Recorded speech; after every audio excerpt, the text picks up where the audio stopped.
Oke, Ya. nah sudah bersama dengan Mas Hadi Prasetyo atau Mas Tio Survival nih, Betul. Crocodile Handler. Nah, ini tim juga dari Panji Petualang, Oke. sang pemangsa juga kan ya. Sang Pawang juga, Sang Pawang. dan juga sempat menjadi tim ahli dari Panji ya Mas ya, Nah, Panji betul. Petualang. Jadi kalau kita juga. dari tadi Mas Tio, Kalau kita takut Mas dari Tio, tadi. ada Kalau buaya Mas Tio dari tadi di sini. tenang-tenang aja. Benar. Sebenarnya kalau jarak amannya itu berapa sih Mas, kita boleh berdekatan sama buaya-buaya ini Mas Tio? Tapi Rizky jangan terlalu berani Ki, saya yang takut. Karena ada Mas Tio di sebelah. Iya. Saya berani nih. Oke. Dan sudah ada Pawang. Karena beda. Kalau di sini kan jarak sebetulnya jarak aman dari buaya itu Oke. kalau kita yang nangkep Yes. itu harus dari depan.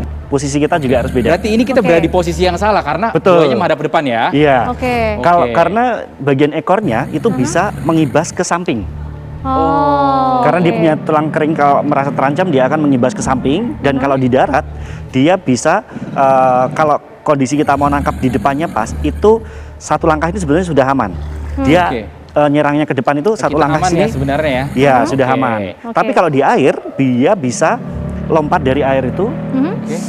sepanjang badannya. Jadi jaraknya itu bisa sama dengan jarak panjang badannya itu. Kalau Oke. panjangnya mungkin 3 meter, dia bisa lompat dalam air, dari air itu bisa. Jadi 3 dia meteran lebih juga. powerful ketika di air ya Mas, bisa Betul. dibilang buaya itu ya Betul. Mas ya. Karena Oke. menggunakan ekor belakangnya itu menggunakan tumpuan, mengibaskan kayak tumpuan untuk melompat ke Oke. Oh, Oke. dari air Oke, gitu. itu ke salah darat. satu cara untuk melumpuhkan mangsanya berarti menggunakan Betul. ekornya tadi Mas. Oke, Mas, Mas Tio, ini kan gambaran dari Mas Tio juga ya, Iya. yang pada saat ini bisa ceritakan Mas waktu di mana Mas Tio? Kalau lokasi kita nggak bisa sebutkan karena ada beberapa nanti orangnya, yang ada beberapa orang kan pemburu Oke, juga, oke. kayak gitu. Kita evakuasi buaya dari laporan warga juga. Ini panjangnya ada sekitar 3 meter setengah.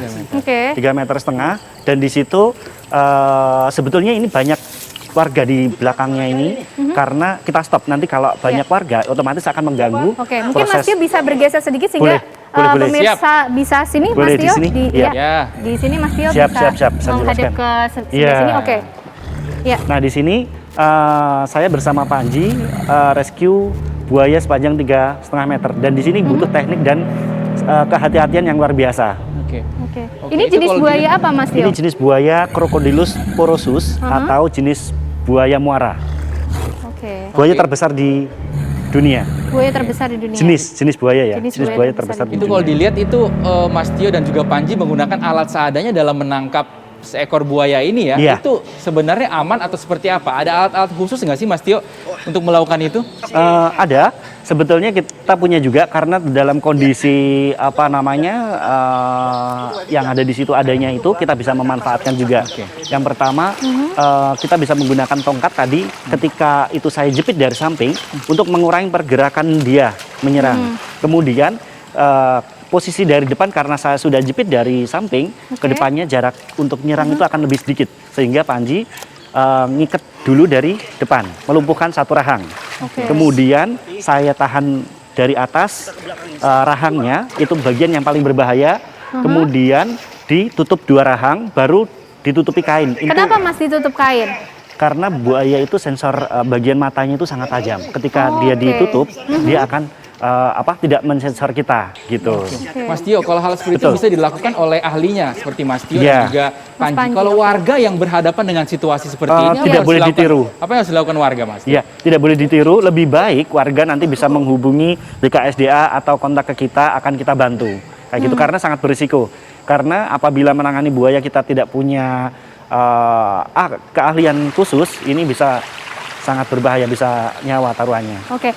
Mas Tio, Ya. kalau kita lihat tadi kan dari beberapa informasi yang sudah Ya. kita sebutkan bahwa beberapa buaya ini kan muncul ke permukaan, ke Betul. pesisir-pesisir pantai ataupun Ya. juga daerah aliran sungai di beberapa lokasi. Sebenarnya faktor apa sih Mas yang menyebabkan sehingga buaya-buaya ini muncul seperti itu? Ada beberapa. Yang pertama mulai dari habitat yang terusik, gitu. Kemudian ada beberapa warga kan yang hidup di pinggir sepanjang aliran Oke. sungai, Bantaran di mana sungai. di situ juga merupakan habitat buaya juga. Oke. Ya. Begitu. Kemudian ada juga faktor makanan tadi yang berhubungan dengan habitat yang terusik.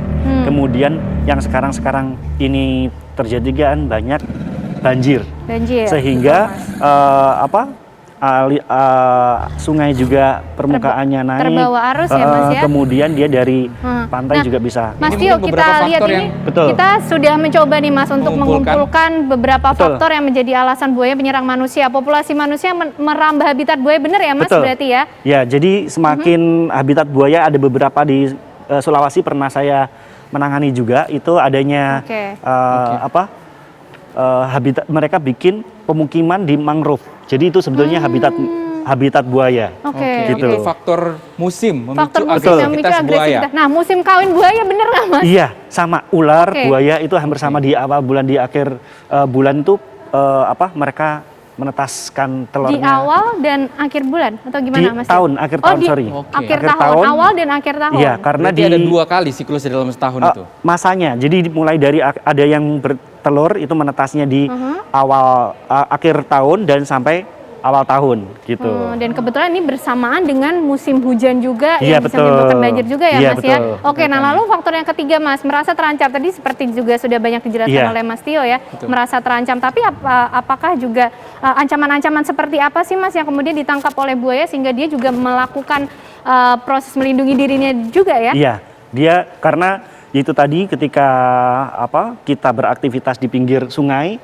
membuat percikan itu yang akan memancing buaya untuk menyerang kita gitu. Oke. Karena dia juga merasa terancam mulai dari habitatnya yang sudah mulai sedikit, makanan sudah mulai sedikit, otomatis ketika dia merasa terancam dalam kondisi dekat dan dia nyensornya juga sebagai makanan gitu. Jadi ada beberapa kasus oke. yang manusia tergigit oleh buaya itu sendiri Nah, kayak gitu. ini tidak sedikit tadi manusia yang menjadi korbannya yang diserang Iya. oleh buaya. Memangnya buaya ini untuk ke manusia seperti apa, Pak? Dia takutkah dengan manusia? Apa menganggap selalu ketika manusia datang ke wilayahnya atau ke bantaran-bantaran sungai ini adalah ancaman begitu? Iya. Artinya buaya bisa mengidentifikasi itu nggak sih Mas? Sebetulnya survive juga, survive ketika dia kondisi makanannya sudah habis, otomatis karena buaya ini kan pemakan pemakan daging atau bisa juga dia hewan seperti rusa seperti manusia ya. Saya rasa itu masih satu ukuran dengan Oke. rusa kayak gitu. Tapi selama masih terjaga makanannya, otomatis dia tidak akan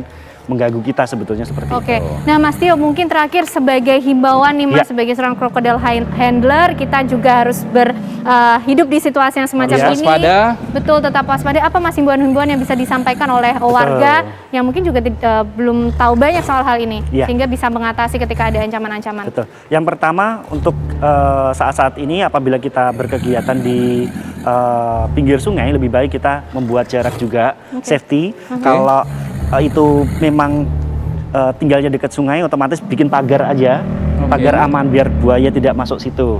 Gitu. Jadi kita masih bisa beraktivitas di air, tapi dengan pagar, bisa dengan kayu atau dengan apa yang untuk melindungi Oke. batas kita dengan buaya. Kemudian kita bisa juga kalau kita melihat buaya, lebih baik kita lapor ke pihak yang berwajib. Oke. Bisa juga ke BKSDA.